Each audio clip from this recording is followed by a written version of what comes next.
After removing the rear screws of the two devices, we placed the two iPhone 14 Pros on the heating platform to heat the screens. So, is it better to polish or manually pry it open? There are all kinds of opinions online. I'm sure you've heard many different takes. Today, I'm going to explain this topic again. Let's see if my point of view can change your perception of either polishing or manual prying. First, we disassemble the gold iPhone 14 Pro Max. The phone has never been repaired before. We protect the Face ID components. At this point, we find that one screw won't come off no matter what. That's because there's another screw underneath it. They're stacked together. We first remove all the other screws. Now we see clearly that there's a big screw under this small one, so we need to disconnect all the cables, the battery display cable, touch sensor cable, and so on. Now we carefully remove the screen. With the screen off, we can safely remove the metal shield. Below it, we see the big screw. They're stacked when screwed in. Now we need to remove the motherboard. All the external connections. What are external connections? Camera cable, power button cable, charging port cable, battery cable, flash cable, volume button cable, front camera cable, etc. all connect to the motherboard. We also need to remove the earpiece speaker. Its two contact points are on the flex cable. Then, we need to remove the large screws securing the motherboard. We take out the SIM card tray. Now we can take out the motherboard. Once removed, check for any deformation, signs of previous repair, or water damage. Since we're handling two devices, we label this gold one to avoid mixing them up. Next, we use the same method to disassemble the purple one and take out its motherboard. Check the purple motherboard too. Both motherboards are in perfect condition. We label the purple one, so polish or pry. Today we demonstrate both methods. First, we start the polishing machine. Choose the chip polishing option. Click to load material. Fix the gold motherboard onto the device. Click feed. Select the correct polishing data, then click start. The machine first searches for the position around and on the chip. This helps us visually confirm if it's accurate. Then it does the first rough polishing. Then a second fine polishing. Some people quietly watch videos but secretly like, comment, share, repost, and follow. Such people are so cute. After 2 rounds of polishing, we need to manually lower it by 0.1 mm for another polish. If necessary, another 0.1 mm until all solder points are exposed. Some people quietly watch videos but secretly like, comment, share, repost, and follow. Such people are so cute. Now we click to retrieve the board. Check the polishing effect. It's perfect, but polishing alone is not enough for installation. We must clean the edges around the storage chip. This prevents damage to nearby capacitors or resistors. Similarly, we apply flux on the solder pads, drag solder over the pads, use solder wick to flatten them, then clean the pads. Now the gold motherboard's polishing and pad preparation are done. Next, we process the purple motherboard. For the purple one, we use heating to remove the chip. After preheating, we deal with the edge glue, apply a small amount of flux, heat, and remove the original 128 GB chip. It's safest to remove the chip when the solder is semi-melted. Actually, whether using polishing or manual heating/prying, both methods achieve the same goal. There is a slight fundamental difference though. Manual relies on the technician's experience, plus time and temperature control. Now, we prepare a small 1 TB chip and a large 1 TB chip, plant fresh solder paste onto each. Melt them onto the motherboard. Many technicians don't avoid buying polishing machines because of money. They just prefer to rely on manual control over every detail. It feels more reliable. Machines,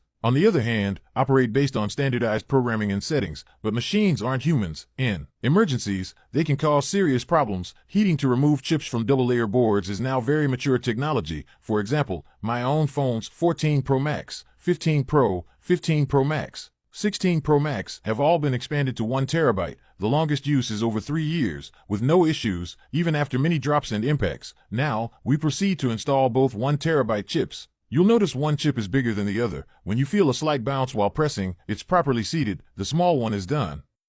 Now the purple one, the slightly larger 1 TB chip, is installed. Whether by polishing or prying, there is always risk. Honestly, the risk starts the moment you begin disassembly. Some people quietly watch videos but secretly like, comment, share, repost, and follow. Such people are so cute. Many people care about resale value. They say, after expansion, the phone is worthless. But phones depreciate with use anyway. Even if you don't expand storage, your phone still loses value. Now we seal both chips with black glue and cure it. Of course, I'm not saying storage expansion is the best choice. Even though we do it, I always recommend that when buying a new phone, choose larger storage if possible. At first, you think it's enough, but as time goes on, storage always runs out, so always pick a bigger one. Finally, we beautify the motherboards, install the gold one.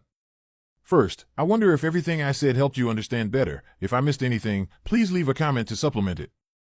As for storage expansion, it's still a matter of personal preference. Phones just quietly accompany us for a few years. What phones are you all using?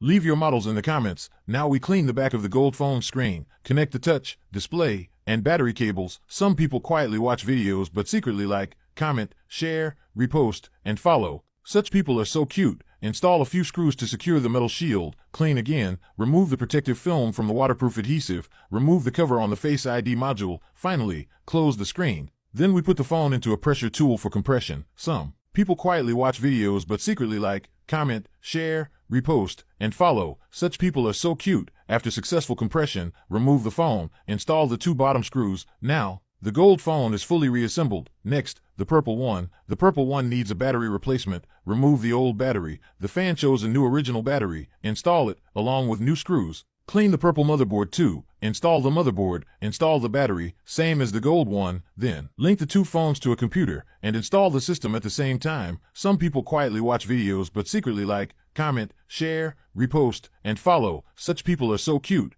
After installing the system, both phones reach the Hello activation screen. Activate each phone. Some people quietly watch videos but secretly like, comment, share, repost, and follow. Such people are so cute. You'll notice the purple one shows a battery notification. It says it can't recognize the battery.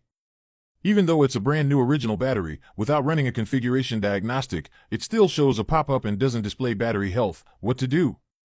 Shut down the phone, hold both volume buttons, insert a charger, enter the device configuration mode, select Simplified Chinese, connect to Wi-Fi, agree to the terms. The phone waits for initialization. On the computer side, click Configure. Now, the phone configures itself and uploads to Apple's server. After configuration, restart the phone. Now there's no battery pop-up. Check the battery health, 100%. No more unknown part warning. Everything functions perfectly. Shut down the phone again. Wipe it clean. Pack it up to send back to the fan. Thank you to every fan for your support. If you like me, double tap, comment, and follow.